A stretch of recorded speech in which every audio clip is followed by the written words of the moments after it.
Good afternoon, everybody. My name is Doug Hennig. I'm a partner of Stonefield Software, and this session is Windows PowerShell, batch files on steroids. You may have seen one of my sessions before. I've been speaking for a long time. I'm the author of Stonefield Query and Stonefield Database Toolkit. I've written a number of tools that come in the box with VFP and Sedna. Wrote a lot of articles over the years in various VFP magazines. Written quite a few books over the years, including Hacker's Guide. I was a co-author of Hacker's Guide, which is now available as open source. As you know, I'm one of the organizers of Southwest Fox and Virtual Fox Fest. I'm also one of the administrators of VFPX. I was a Microsoft MVP for 15 years, and in 2006, I was given the Fox Pro Lifetime Community Achievement Award. One of the nice things about Windows having a GUI operating system is that you get, I think, better productivity and certainly much more ease of use than you do with a command line interface.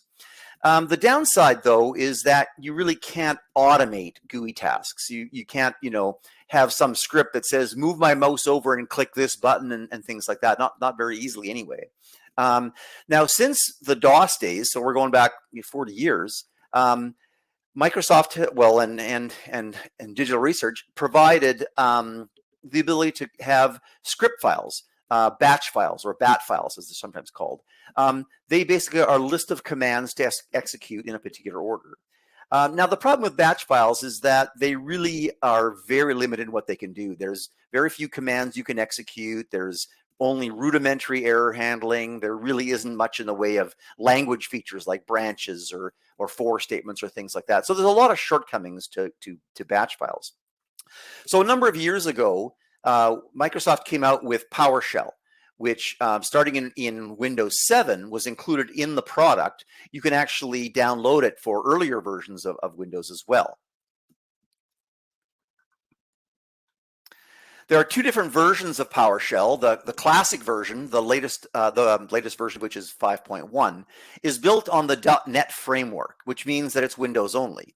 It's actually no longer in development. If you want to know where it's located, the slide shows the location of it here. The other version is PowerShell Core. The latest version of that is 7.22. This is actually built on .NET Core, which means it's available under Windows, Mac OS, and Linux. It's not installed by default. In the white paper is a URL, so you can download it. And the slide here shows where you can find that. I'm going to turn off my camera now. So a little bit bigger slides there. So a few key things to know about PowerShell. One is that first of all, it's based on .NET, either the .NET Framework or .NET Core, which means you have full access to all of the .NET world. In addition to that, it has full access to COM and to Windows Management Interface, or WMI.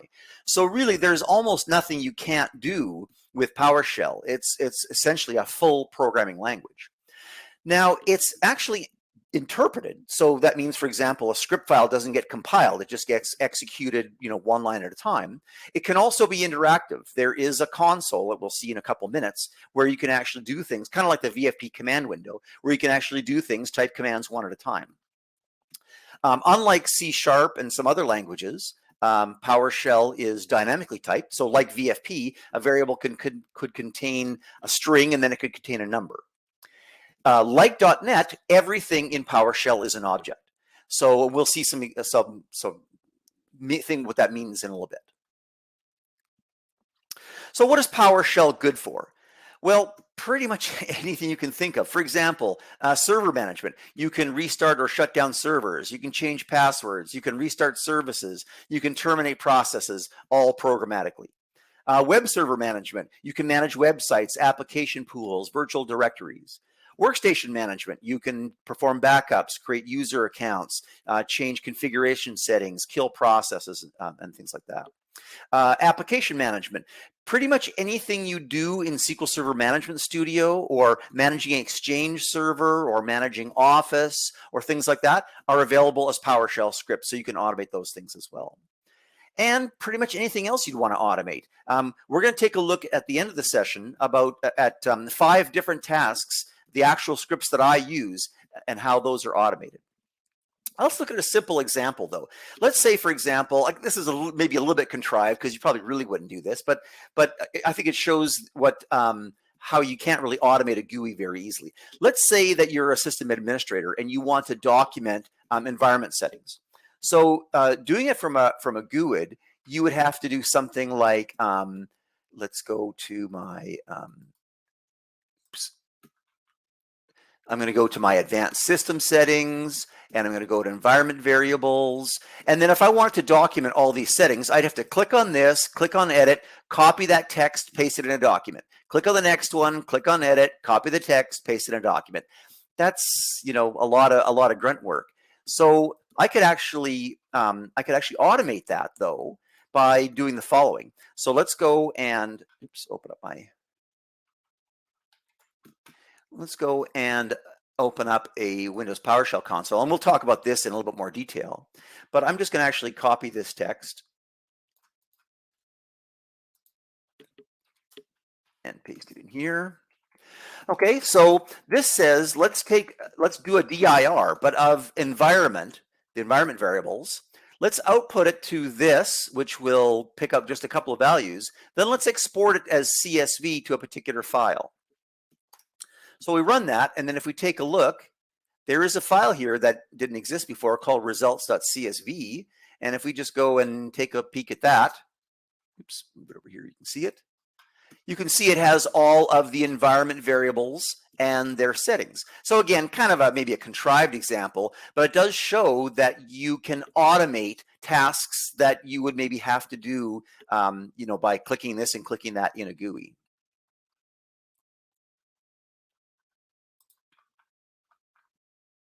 I was going to close this window too. There we go. All right, so starting with PowerShell. There's one of the things you can do is open up a console window like I just did a minute ago and type commands interactively. And there's a number of ways you can do it. One is in File Explorer. You can click on File, and then you have an option here to open Windows PowerShell, either PowerShell or PowerShell as administrator. Now, I'm running Windows 11, and in Windows 11, the file manager changed, and these items aren't available anymore, and yet here they are. So there's basically a registry setting that you have to change to turn that on, and that's in the white paper. Anyway, so one way you can do is you can upload a PowerShell window, a PowerShell console right from here. Another way you can do it is in the address bar in File Explorer, you can type PowerShell, and that does the same thing. It opens up a console window there as well. You can also directly run the PowerShell.exe, which is in that folder that I showed on that earlier slide. Now that we're here, we can type pretty much any of the old DOS commands that you might remember, like dir, for example, to get a directory listing of the current directory. Although it looks a little bit different maybe than it did back in the DOS days, and we'll talk about that in a little bit later on. CLS to clear the screen, so it clears the screen, and so on. So pretty much the same commands that you used to use, command.exe commands, you can use in PowerShell as well. So let's start talking about the PowerShell language. First of all, variables. Variable names start with a $sign. They're case insensitive. They can contain just about any character except for sort of the usual suspects listed here.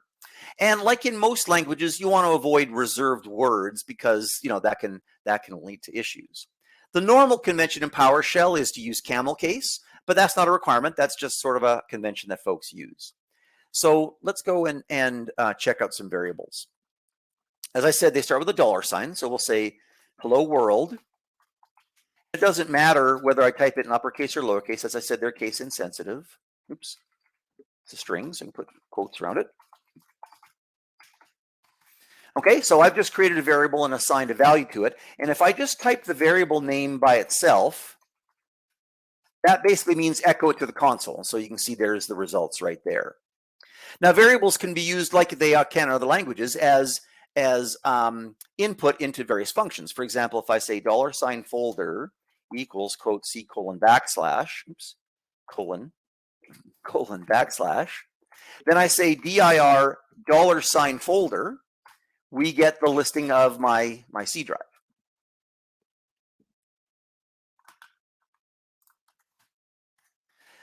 Let's try a couple other things with the variables. Let's say $v1 equals quick. If I then say the $v1 brown fox, you'll notice that it puts the value, the content of the $v1 variable into the string. If I use double quotes, let's try that same thing, but use single quotes this time. And you'll notice that it puts the actual text in there. So the difference between single quotes and double quotes is that single quotes in PowerShell interpolate the value. So they'll actually take the value of the variable and they will put it into that string, whereas single quotes will not. So it depends on whether you want that included in the string or not. As I mentioned, pretty much everything is an object, and so we can assign an object to a value. For example, there's a function called getItem, which, well, we'll see what it looks like in a minute, and we want it to do it on the current directory, so that's what the period there stands for. So now if we just put that variable name here, that means it'll echo it to the console, and this kind of looks like the dir command. Well, we'll talk about aliases in a little bit later, but it turns out that dir is really a shortcut for get_item. So get_item is similar to dir. You know, give me the content of the current folder or of a specified folder.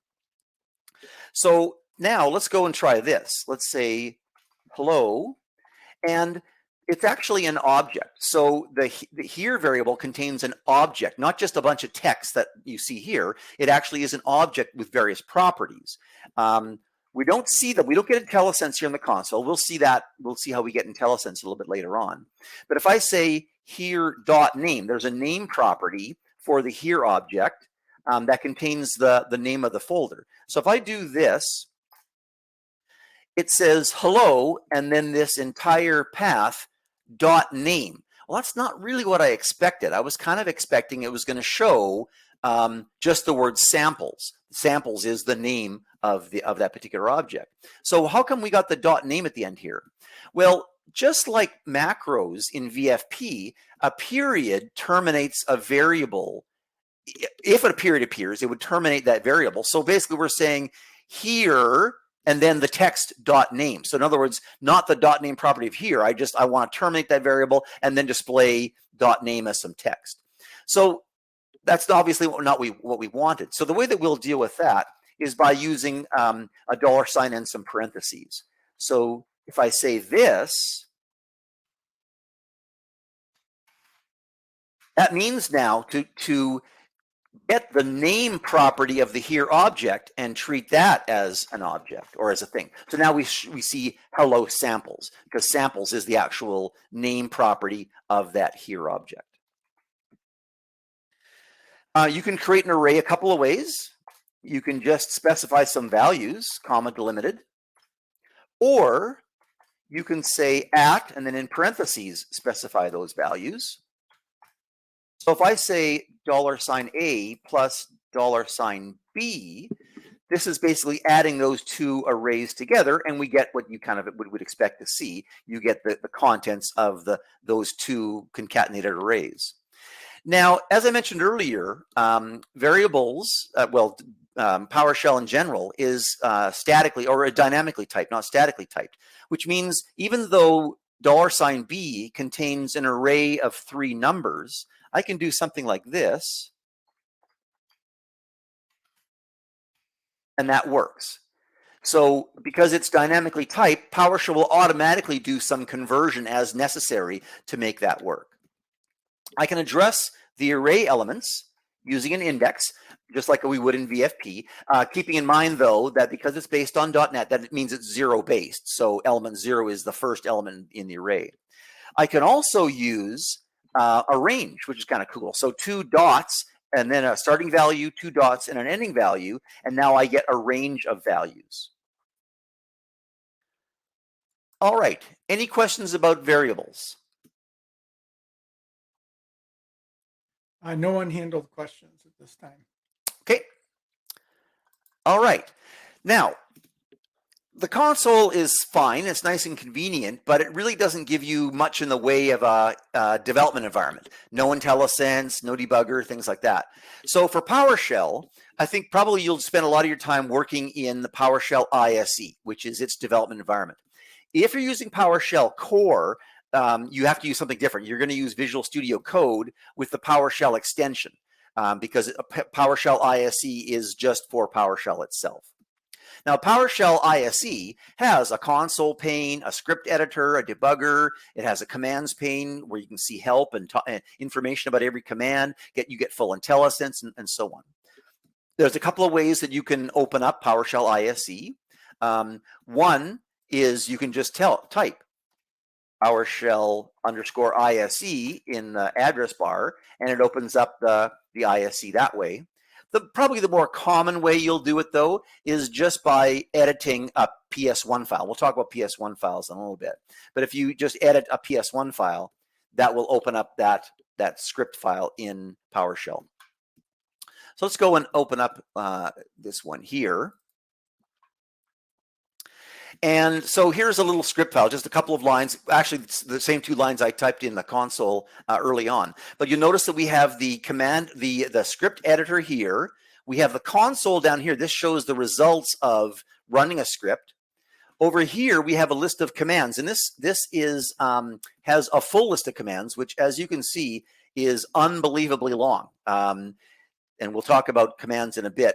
But one of the nice things here is that if you type something like this, it'll actually show you, the matching items or the matching commands. And then when you click on one of them, it will show you some help about that particular command.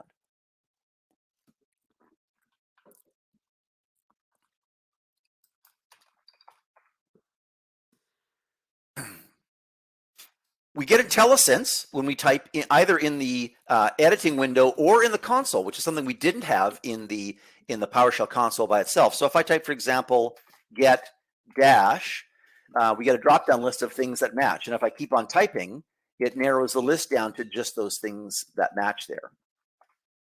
Oops.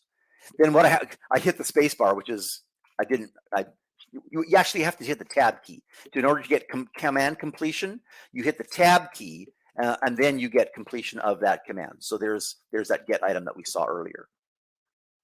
There's also, you also can have command completion.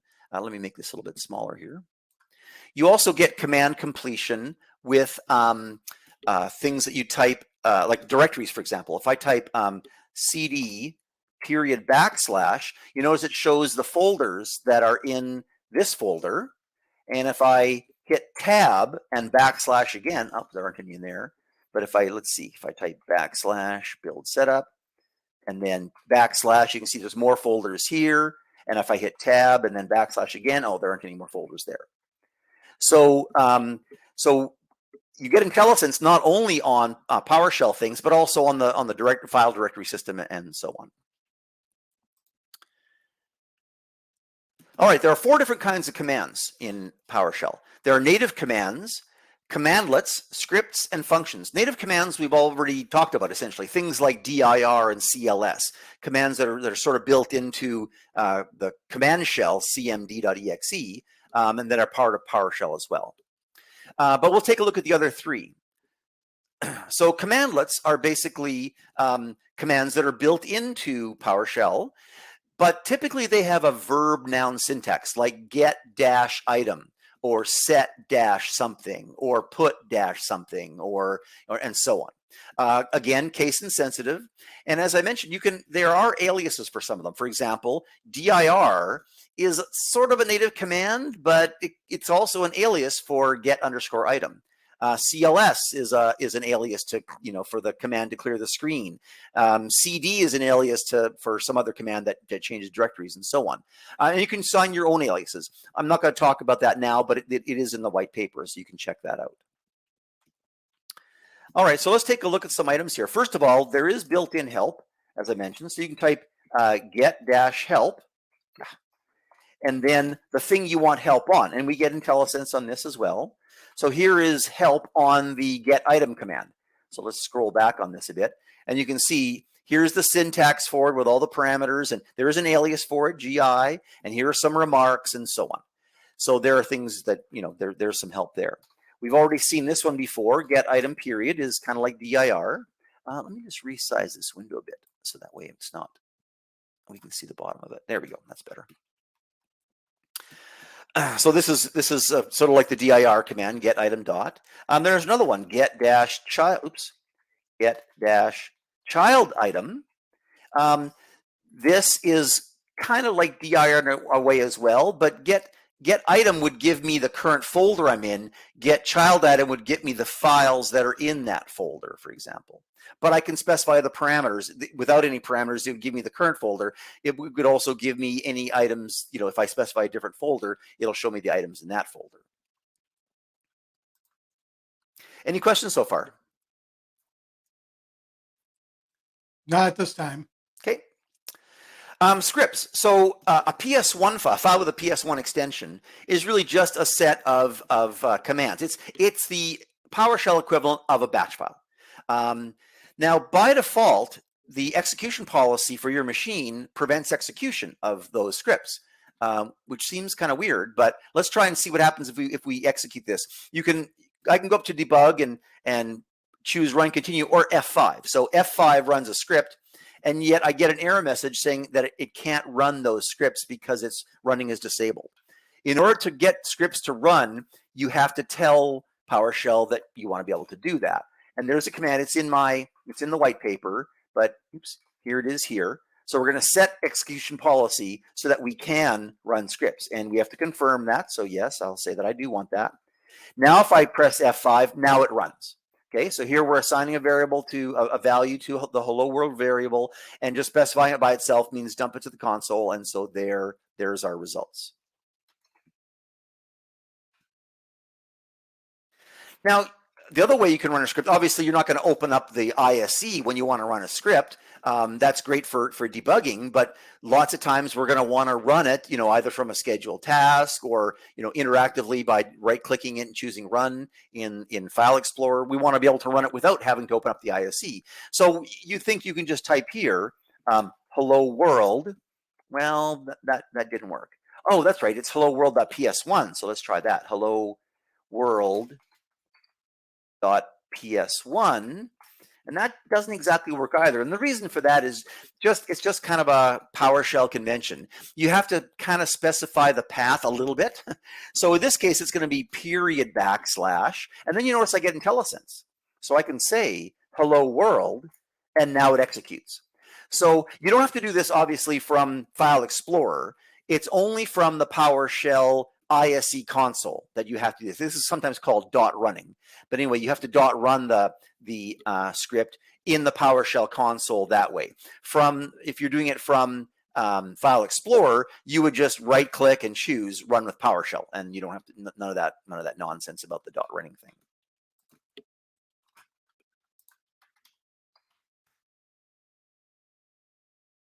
You have a debugger. So let's go to this first line here. I'm going to press F9, which is just a shortcut for, under the debug menu, you could set a breakpoint there too. But I've got a breakpoint set now. So now when I press F5, it executed the first line. And if I press F10, that executes that line and goes on to the next one. And now you can see that we're on this hello world line. And when I press F10 again, it executes that one. So we do get a full debugger. We can step through the code one step at a time. As with anything, you can make changes along the way. Let's try that again. Let's press F5. Let's F10 to execute the first line. Now, in the console, let's change the value of the hello world variable. Notice we get IntelliSense. And then press F5 to continue executing. And you notice that it outputs the new value of the variable. So again, nothing surprising here for those of us who, VFP developers who worked with a debugger for 30 years now. But it's nice to have this when you're working with PowerShell for the same reason. Well, it's nice to have this kind of thing when you're working with VFP. You want to be able to step through the code so that you can debug it and change values of variables, look at the values of variables, the typical things that we would do in a debugger. Functions are similar to functions in VFP, maybe more like functions in C# or JavaScript, in that they start with the word function, then the name of the function. Any parameters would go in parentheses. Remember, variables have a $sign, so the parameter would start with a $sign. And like C# or JavaScript, the code blocks have curly braces around them. So here's an example of a function in PowerShell. Oops. So let's go and take a look at a function here. Let's open up get greeting. So here's a function that accepts a parameter and will display hello and that parameter. You can specify that you want a default value. So if the parameter is not specified, this says that the default value, the value of the parameter, will be Doug. So if I just type here, period, backslash, get greeting, that didn't look like it did anything. Why is that? Well, it's a function. So just like in a VFP PRG, if I do a PRG that contains a function, nothing really happens because there's no code to execute. I have to call the function. Now, how would I do that? Well, first of all, you have to load it. So what we're going to do is we're going to say period, that run, period, backslash, get greeting. So this is kind of like the equivalent of set procedure 2, get greeting.ps1. Okay, so now I can say get dash, because that's the name of the function, right? Get dash greeting.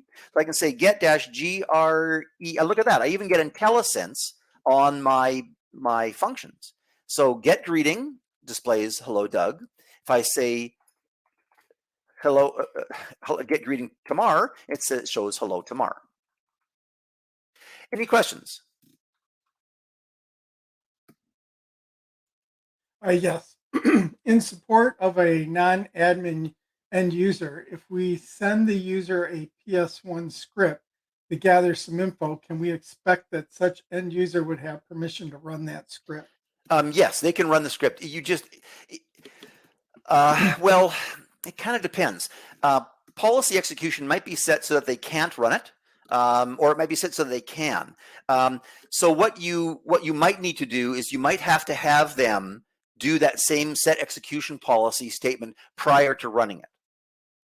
And we'll actually see an example of that in a little bit. That's it. Okay.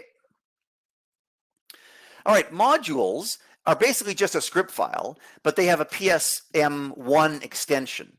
And these are kind of like a procedure file in VFP, where typically you don't just have a single function in a procedure file, you've got a whole bunch of functions in a procedure file. And so you can import them by saying import dash module to load a module, which is, again, kind of like saying set procedure 2, and then you can call all the functions that are in that as if they were built in. If you want to see what paths PowerShell expects those modules to be in, you can use this $env PS module path. That'll show you where it expects to find those modules. You can type get dash modules to get a list of the various modules. And if you go to PowerShellGallery.com, this is sort of like GitHub in a way. It's a common place where people store or share PowerShell modules, and there's a bazillion of them.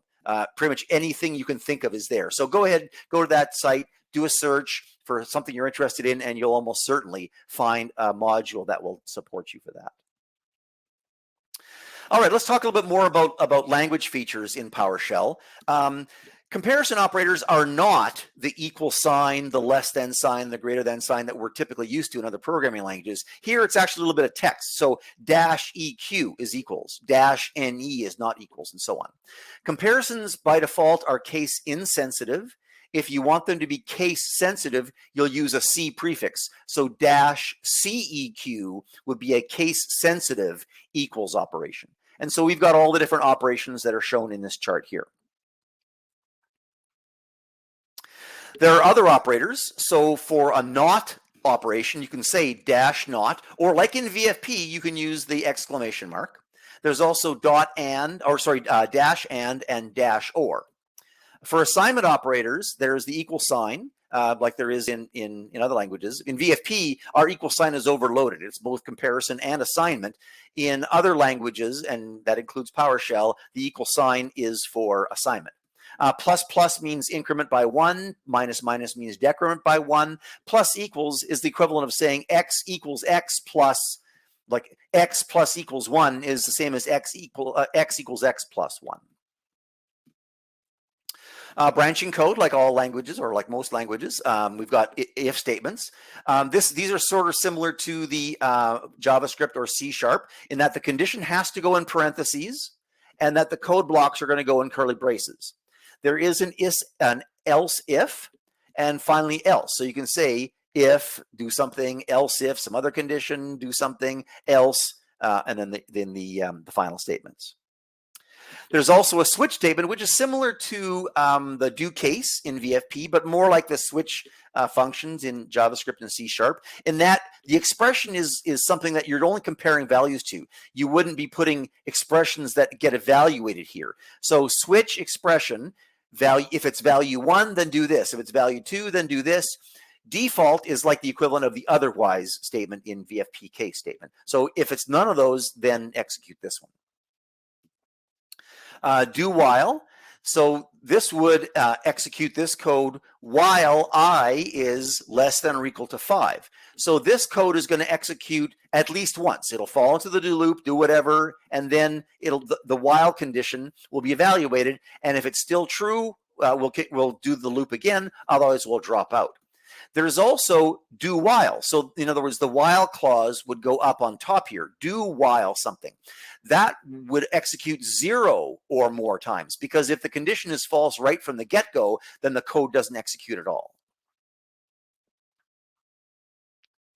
There's a do until, which is similar to while, except this, instead of stopping at the condition, it will run until this condition is met.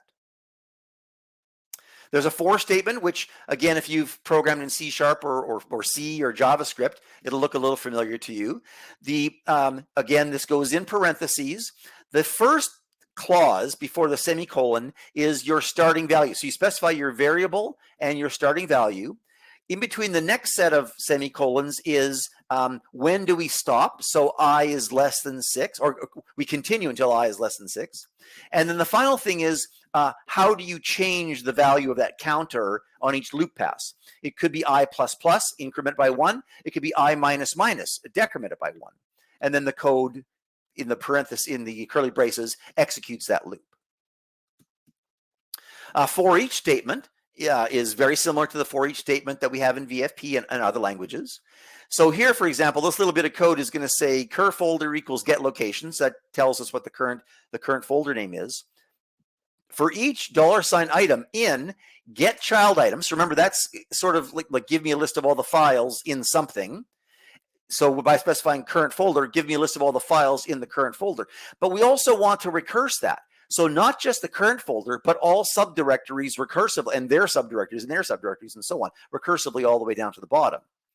So now we can say, remember, these items, these are objects. So the item property is a single file in this list of files. It has a directory name property, which would be the directory that it was found in, and then we'll output a backslash, and then the item itself, which is really just the name of the file. That's a shortcut for $item.name. And then just output it to the console.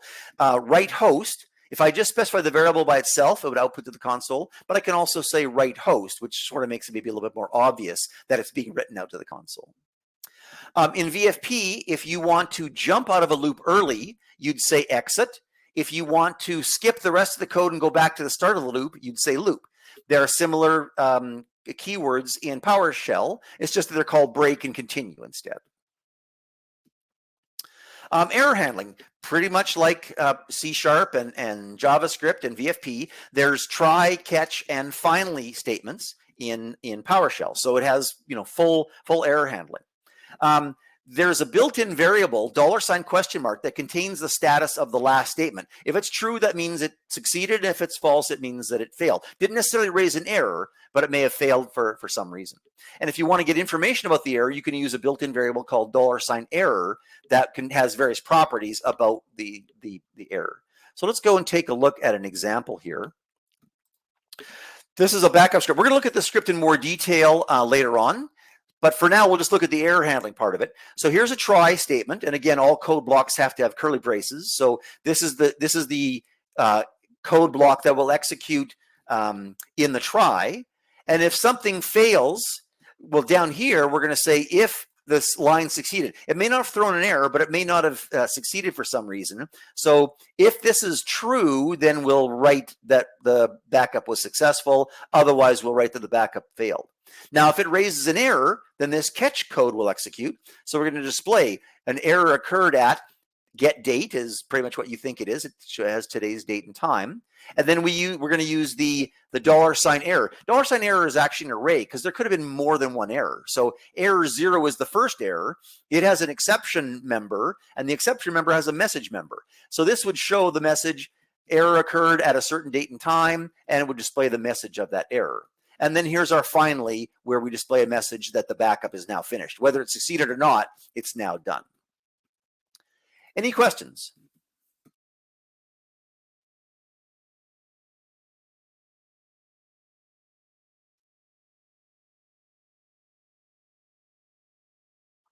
No questions? Okay. Sorry, no, I clicked it, but it didn't click. Okay.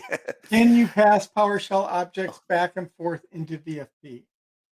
We're going to talk about using VFP and PowerShell at the end, if we have time. Hopefully we will. If not, it's in the white paper, but we'll talk about that at the end. So the answer is yes, and I'll show you how. Any others? Nope, that's it. Sorry. Okay. Pipelining is one of the most powerful features of PowerShell. The fact that it's built on .NET is probably the most powerful feature, but pipelining is a very close second. It allows you to send the output of one command to the input of another. Those of you who remember the DOS days may have done something like this: dir pipe more. dir gave you an unbroken list of all the files in a folder. And if there was 200 of them, it would scroll so fast, with those 25-line displays that you couldn't really see the early ones. So what you did was you piped it out to more.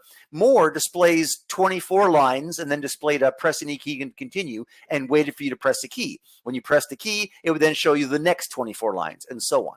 So you may have used pipelining without even realizing it, but that was probably a really long time ago. So the idea, like I said, is that you can send the output of one command to the input of another to do some kind of chained processing. In your second command, the one that gets called from the first one, you can use the $sign input built-in variable as the value, that's the values being passed into, that's your input. That's the values being passed from the other command into this command. Similar to a pipeline command is a filter. Really, the only difference between the two of them is that rather than saying the word function, you'd use the word filter instead. And this acts like a where clause in the SQL statement. And we'll see an example of this in a second. Now, in that case, you're only getting one item at a time. Rather than getting a whole batch of pipeline values, this filter function is going to get called once for every item. So in that case, you use the built-in variable $_. That's the current item that you should be looking at. So let's take a look at some examples of that. So let's clear this here. Let's shrink this a little bit.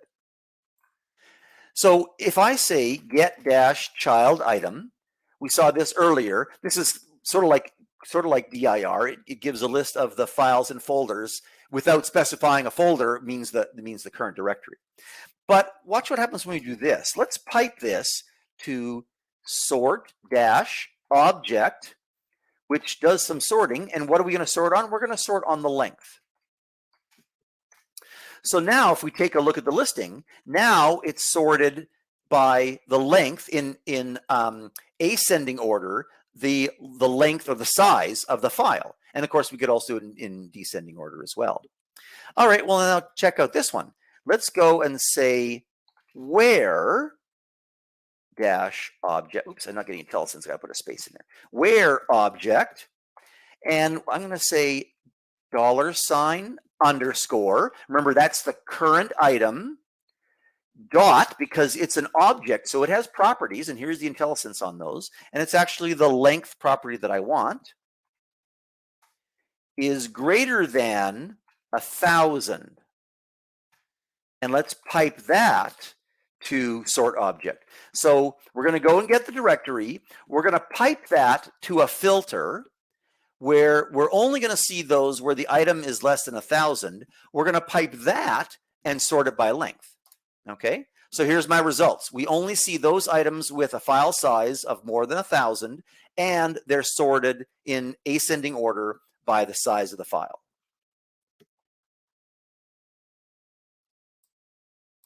Let's open up another script.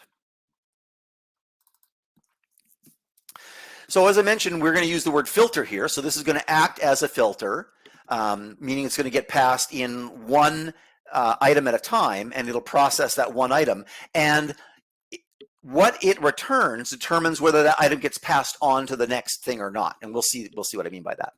So this is going to accept a parameter, which is the keyword that we want to filter on. Now, by the way, this is how you do documentation. This is how you do self-documentation for PowerShell scripts. Use this symbol here as a comment, and then everything down to here is comments. Now, this is not sort of, I didn't just randomly pick these things here. I'm not going to talk about this, but in the white paper, there's information about what these different keywords mean and how they're used in the get dash help system for PowerShell. So that way you can create the same kind of help for your functions that are the built-in help is available. Anyway, so here's the actual code. So remember, $_ is our input value. Let's pipe this to outstring. Outstring is sort of like the VFP transform function, converted into a string. So because remember, this is going to be an object, let's convert it into a string. And then let's see if it's like $, or these asterisks are just like they would be in say SQL Server. So that means we want to have a substring search. And here's our keyword. So this basically says if our the thing we pass in contains the keyword, then let's output it. Otherwise, we're not going to output it. So we're filtering. If the thing that we're currently looking at contains the keyword, we pass it on to the next thing. Otherwise, we don't pass it on, so it gets dropped out of that processing chain. So super simple script, just that many lines of code to filter on a keyword. So let's go and give this a try. Let's go and first of all, we'll load it. So remember, we have to do this kind of thing. And again, we get IntelliSense on it. Okay, so now let's go and say get-child item. And let's make it recursive, so that way we'll get not only this folder, but all subdirectories. And let's pipe the output to grep, which was that's the name of our function here. And the keyword is star.prg, or sorry, just .prg, right? So we're looking for anything that has .prg in its name. And here's the result. So let's scroll up a little bit. So in this folder, there's a build setup, there's a build set project.prg. In my app, there's a main.prg. In VFP, there are these two PRGs, and that's it. So those 4 PRGs in this folder and all subdirectories. Excuse me. So as I mentioned, pipelining is really powerful. It allows you to send the output of one command to the input of another to do things like additional processing, filtering, things like that. Any questions? Not at this time. Okay. All right. Working with .NET. So as I mentioned, PowerShell is built on the .NET framework, and PowerShell Core is built on .NET Core. Either way, you get full access to that part of .NET, which means that you have a language similar to C#, except it's a scripting language rather than a compiled language. The way that you instantiate a class or instantiate an object in PowerShell is with new -object. And if you want to call a static method, you're going to specify class in square brackets, :member. That would call that static method. So let's take a look at some examples of doing some work in .NET. Let's open up this script. Okay, this is a really simple script. We're going to say new object. Now, by default, this, I'm going to instantiate something from the system.net.web client, not something from that specific class. System dot is implied, so I can put it on there or I can leave it off. Either way, it's going to treat it the same way. So this is going to instantiate a system.net.web client object and put it into the $web variable. That has a method, download file. It accepts two parameters, the URL to download and the place to put it, path and file name. Then the ampersand is like the run command in VFP. Execute mspaint.exe with this file. If we take a look here, we can see that there is no file called doug.jpg in this folder. Now let's go and execute this script. And it opened up Paint, and there's kind of an old picture of me back when I had hair and when that hair was brown. And if we take a look in this folder here, you can see that that file exists now because it just got downloaded from the Virtual Fox Fest speakers folder. It downloaded my picture and put it into that particular folder. So this is just a really simple example. We're going to see some other examples in a little bit of using the .NET framework. Now, how do I know what commands are available? Well, you know, there's the .NET framework has thousands and thousands and thousands of pages of documentation, so it's all there. You figure out what class you need and go to the documentation and find what methods to call and how to call them and so on. So anything you can do in .NET, almost. Some things aren't going to be supported. Generics, for example, and things like that are likely not supported since those are really compile time things. Anything like that, any of that syntactic sugar kind of stuff isn't going to be supported in PowerShell, but just about anything else will be. Any questions about that? No, not at this time. Okay, so we're going to spend the rest of our time taking a look at actual examples. This is not some contrived stuff that I made up just to show how it works.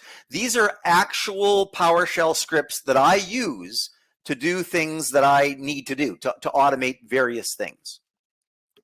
So first of all, automating application installation.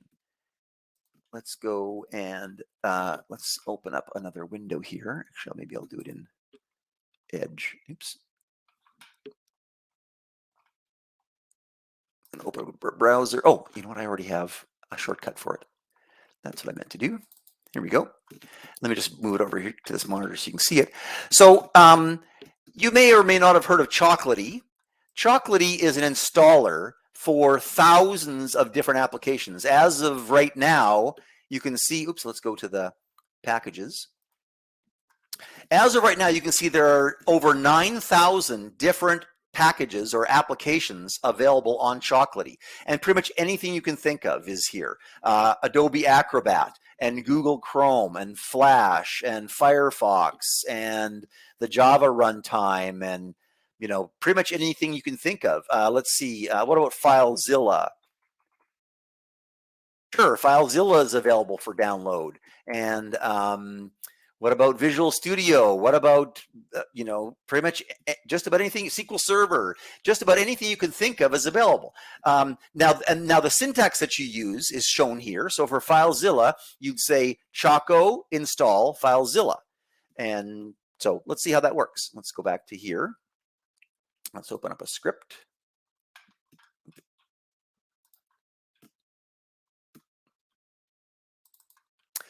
All right, so let's say, for example, I'm setting up a brand new computer.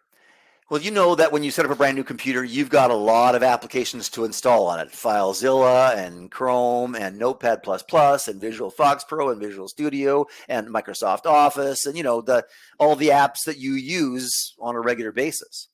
So for each one of those, you have to go to the website where you would get it from, download it, run it, go through all the options to fill in all the different settings, and then twiddle your thumbs for a while it does its install.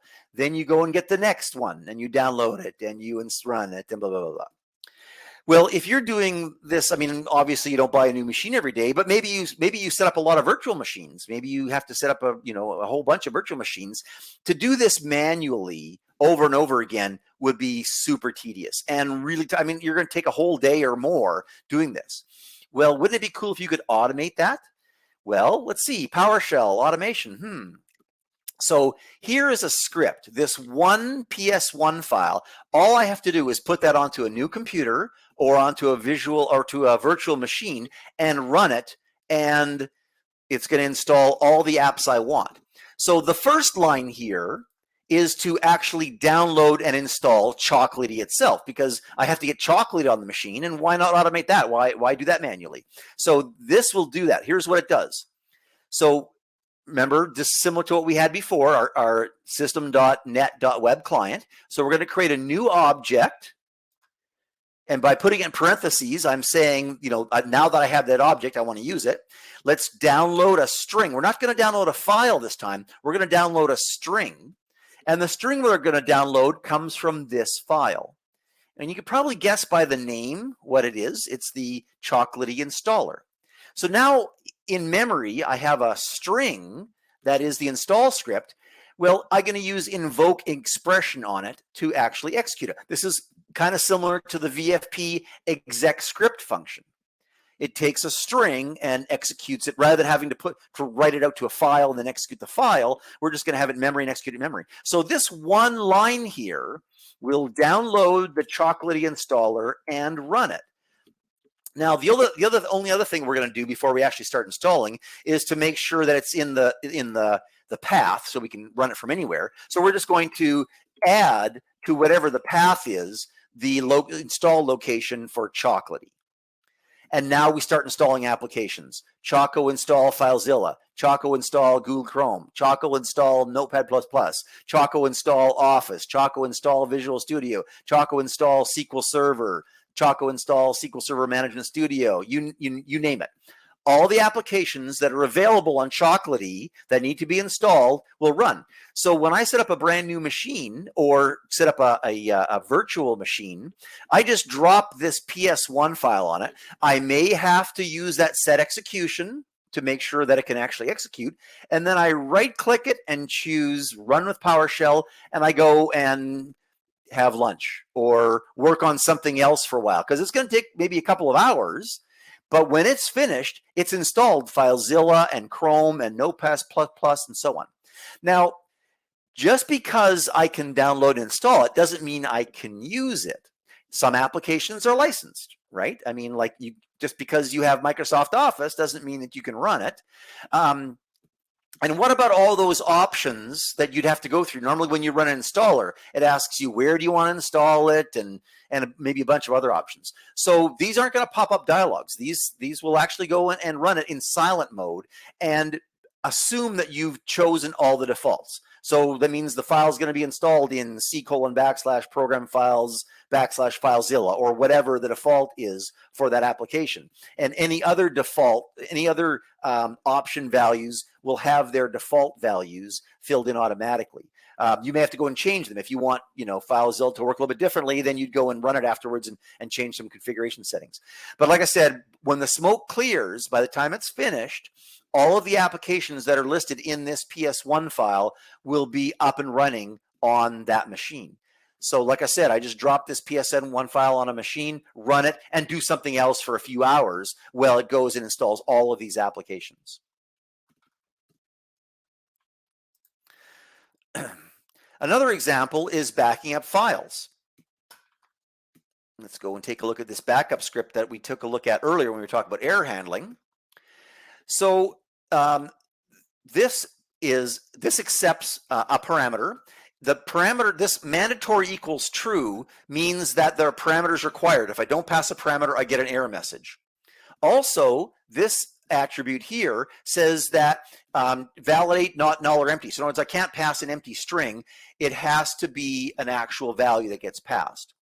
This specifies that it's going to be a string, and this says that it's going to go into the variable source folder. So all this stuff here basically describes what the parameter will look like and do some validation on it. Okay, so now we're going to create a new variable called zip file name. It's going to be whatever source folder we passed in, and then the backup subdirectory of that. And the name of the file is going to be backup underscore. Now we're going to take get date, which gives us the current date, but the -f parameter for get date tells it how to format the date. So I want it formatted as a 4-digit year dash 2-digit month dash 2-digit day. So that's what this thing here does. That'll give me basically something like 2022-0505. So it'll be backup underscore that thing dot zip. That'll be the name of our zip file. Now we have a try structure here. Let's check to see whether that backup folder exists, because if it doesn't, obviously I'm going to get an error. So we're going to use the test path commandlet, which checks to see, kind of like the directory function in VFP. So let's see if that backup folder, subdirectory of the source folder exists.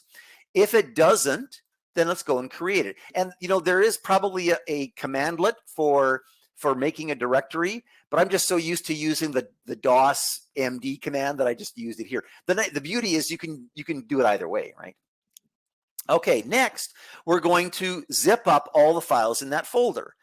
So what this does is this creates a variable called compress, and this syntax here, the at and then the curly braces here and here, this says, please create for me an object with name value pairs. It's called a hash table object, but it's going to be name value pairs. So it's kind of like a VFP object that only contains properties. It has a property called path, and a property called compression level, and a property called destination name. So here we're going to set up an object with these 3 properties. Path is going to be the source folder /star.star. The compression level is going to be fastest, and the destination path is going to be the name of the zip file that we created a minute ago. Now we're going to call the compress archive commandlet, and we're going to pass that variable. Now I could have done the same thing by putting these things on the command line. I could have said compress-archive path, and then the path, and then compression level and the compression level, and the destination path and the destination path, and so on.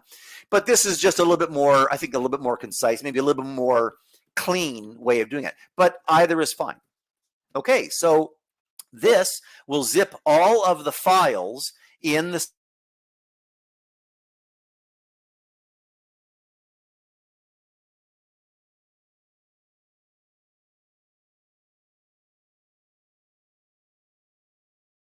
and with wrong, we display an error message, and then finally we display that the backup was finished. Okay, so let's go and give this a shot. Let's go and execute our backup, and we'll say get dash location, which, if you remember earlier, is basically means the current directory. Oops, got to tab it. There we go. Try that again, dash location. Okay, and if we take a look first in this folder, you can see there is no backup subdirectory of the current directory. So let's go and run this, and it's done, because there weren't that many files and they weren't very big. And you can see there is now a backup folder. In fact, let's actually do this from within PowerShell. Let's try this. Let's say dir, and you can see there is now a backup folder that didn't exist before. Let's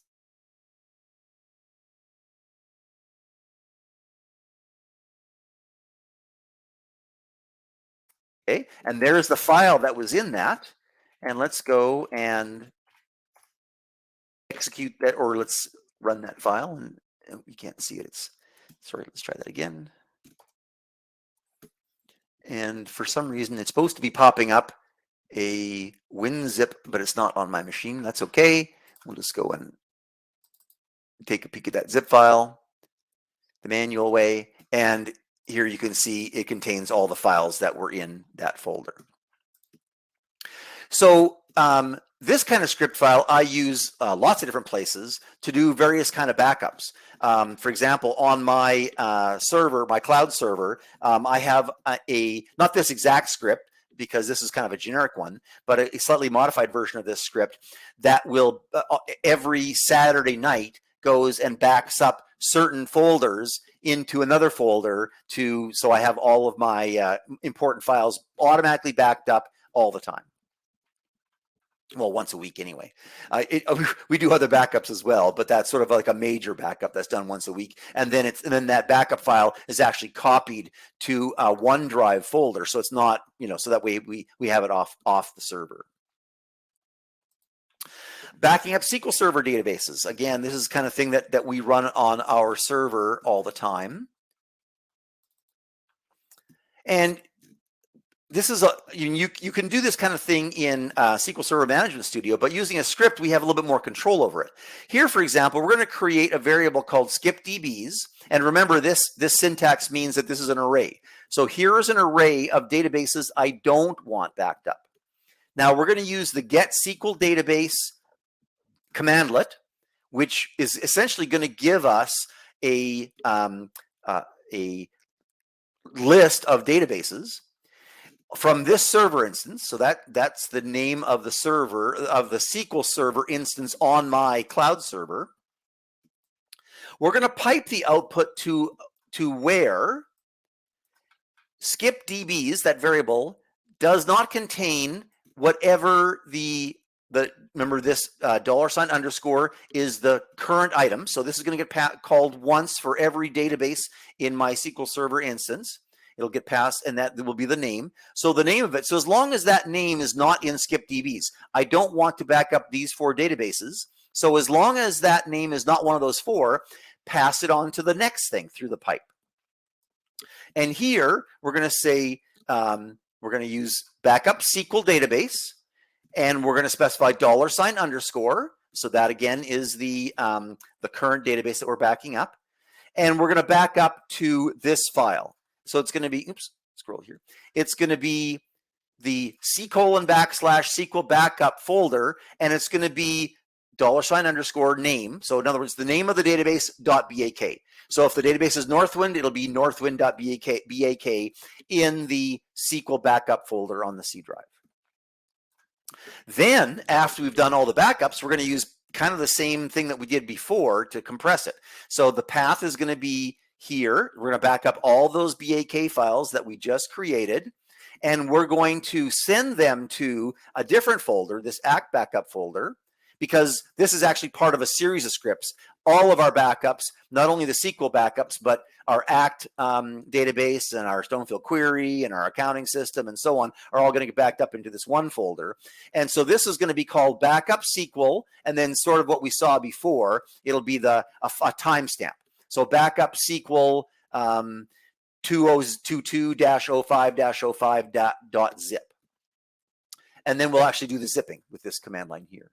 So what this script will do, when this script executes, it's going to back up all except for these 4 SQL Server databases. Then it's going to go and zip them into a single zip file and put that in this folder here. And then, like I said, this is actually one script of a series of scripts that, after doing all these backups, copies all of those backup files to OneDrive folder that's on a different server somewhere. Any questions before we take a look at some other examples? Any questions about anything? Yes. On your backup zip stuff, is there a way to exclude a folder so your backup folder doesn't keep getting zipped and bloating up your backups? Yes. Well, one thing that I do is I back up to a subdirectory or even a different folder altogether. I mean, this one is a bit more of an example, but I would back up to a different folder. That way, you're not backing up your backups. But yes, there is a way that you can exclude files, and we'll actually take a look at that. I think our last example shows an example of not only excluding files but excluding folders within that directory structure. Okay, that's all. Okay. Oh, actually, that is the very next one, automating Thor updates. That is the very next topic. Oops, not a new script. I want open up, create Thor update. All right. So those of you who are using Thor, those of you who are not using Thor, I have to ask why not. But anyway, for those of you using Thor, you probably know that you can update some, not all, but a lot of the Thor projects by choosing check for updates. Now, it's a fairly convoluted process for the check for updates, but ultimately it comes down to downloading a zip file, unzipping that zip file, and that zip file contains a whole bunch of PRGs. Those PRGs contain information about the actual projects. Where can I, what's the URL to the project? Where can I download that project file from? What's the current version, and so on. So those PRGs would specify, how to download the update for, say, Project Explorer. So typically, now what that has to specify is that has to specify a zip file. So the first zip file that gets downloaded is a list of all of the projects and where their updates are. Then when you say you want to update Project Explorer, it has to go and download the Project Explorer zip file and then run it, unzip all the files, copy them, and so on. So what that means is that as a project manager, I have to create a zip file that contains all the files to download. Well, that can be a tedious process, right? Because, I mean, in my Project Explorer folder, I have a lot of files that I don't want to be included in the zip file. Maybe some documentation, maybe some test files, FXPs shouldn't be included in the zip file, and, a whole bunch of things like that that I don't want to be included in the zip file. So to manually update that zip file every time I want to release a new version can be a bit tedious. So I created a Thor updater, and this is actually generic. As you'll see, there's nothing in here at all that specifies Project Explorer. So this is a completely generic script file that any project manager, any VFPX project manager can use to create those zip files. So we'll just go through this quickly. Get content is kind of like the equivalent of file to string. So this is going to open up project.txt.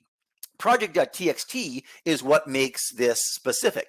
It contains the project specific settings for this project. So the app name is Project Explorer. The app ID is Project Explorer with no space, version 1.0. Here are the files to exclude. Any BAK files, BAT files, FXPs. I don't want this set of files included. I don't want those files included, and so on. I also want to exclude some folders. I don't want the demo folder, the docs folder, the Foxbin to PRG folder, the Thor updater folder, the video folder, the GitHub folder, obviously not the GitHub folder because that one would be huge, and so on. So these are all folders I don't want to be included in the zip file. So this little TXT file just basically has some settings for the script file to operate from. So what we're going to do is we're going to read this into a variable, and then we're just going to, kind of like the equivalent of A lines, right? We're going to just go and get one line at a time, get the app name, the app ID, the major version, the exclude, and the exclude that we just saw, okay?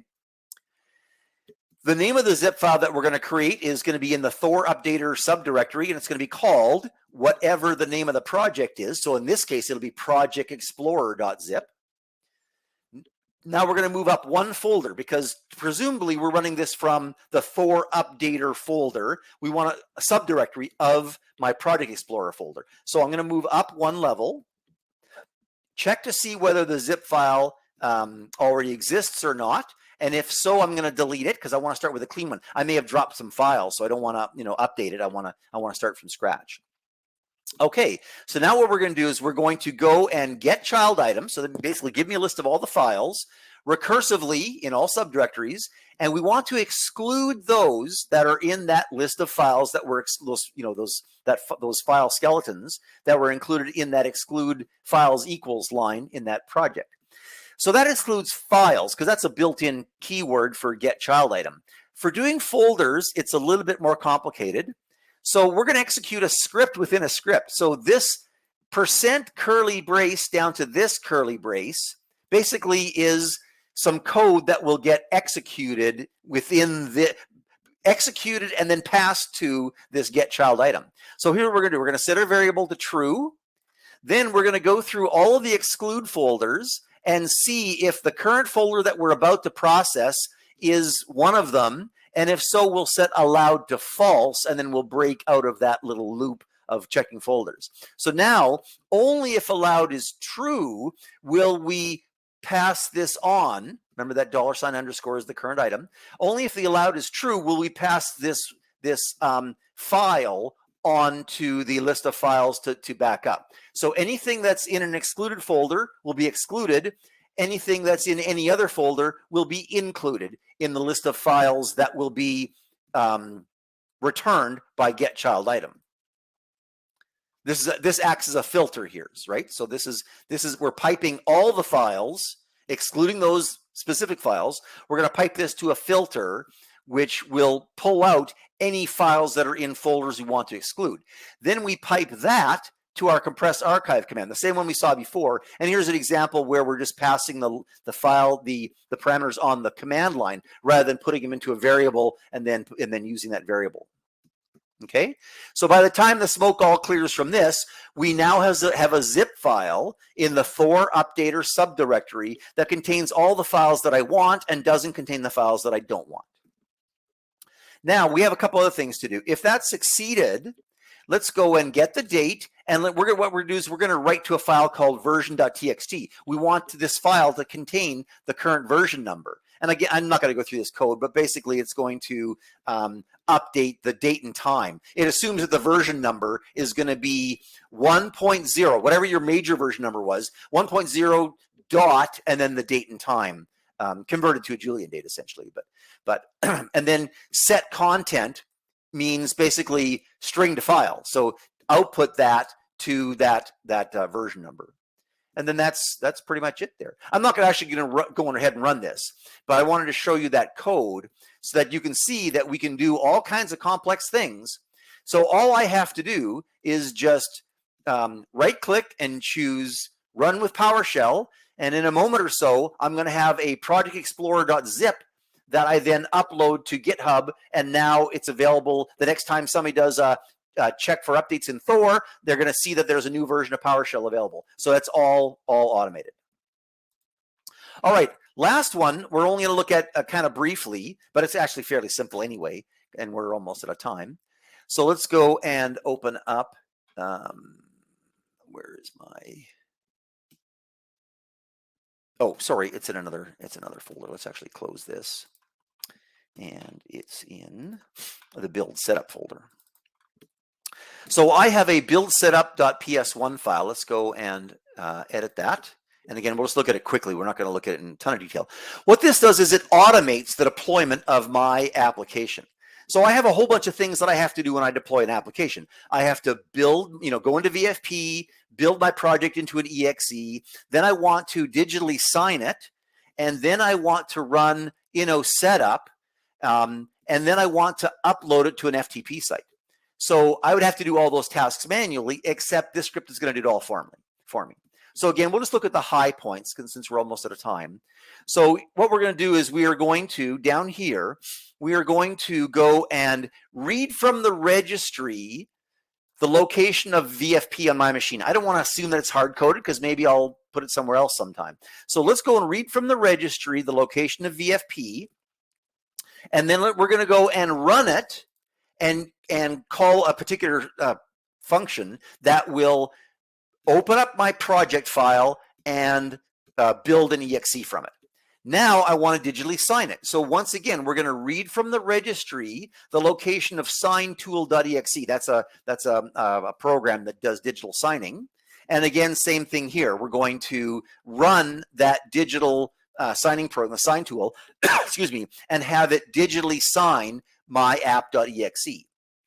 Next, we're going to read from the registry the location of the innoSetup compiler, and we're going to run the innoSetup compiler and tell it to using the myapp.iss, go and compile that, creating a setup.exe. Next, we're going to call Ftp Upload, which is a little function up here. We're not going to look at it, but again, it uses .NET, the system.net.web client, to do an FTP upload. And we're going to upload that setup.exe to this particular location on my file server. So when I'm ready to deploy a new application, I just go and right-click, run with PowerShell, and it goes and builds my exe, digitally signs it, builds my setup.executable, and uploads it to my FTP site. And you could add a lot more things to it to do all those things that you need to do when you deploy an application. All right. So I don't have time to show you how to call VFP, PowerShell from VFP, but it is described in great detail in the white paper, and there's a sample that you can run. It's in the VFP folder right here, this running PS from VFP. If you run that, that will show you an example of how to run PowerShell from Visual Fox Pro. All right, so anything you want to do in PowerShell, just Google it and you will find an answer. I pretty much guarantee it. So to wind up, PowerShell can automate just about anything you can think of. It's relatively easy to learn because a lot of the language is similar to what we already know, especially if you've done any JavaScript or C# programming, then it's even closer to that than VFP. But general language concepts are easy to pick up. There's a bazillion resources available. You Google anything, you know, how do I do blah, blah, blah in PowerShell, you will find an answer almost certainly. All right, so because we're out of time, I'll take questions in my Q&A session. Thank you very much for coming. Please fill out your evals, and I'll see you in just a moment or so in the Q&A sessions. Thank you.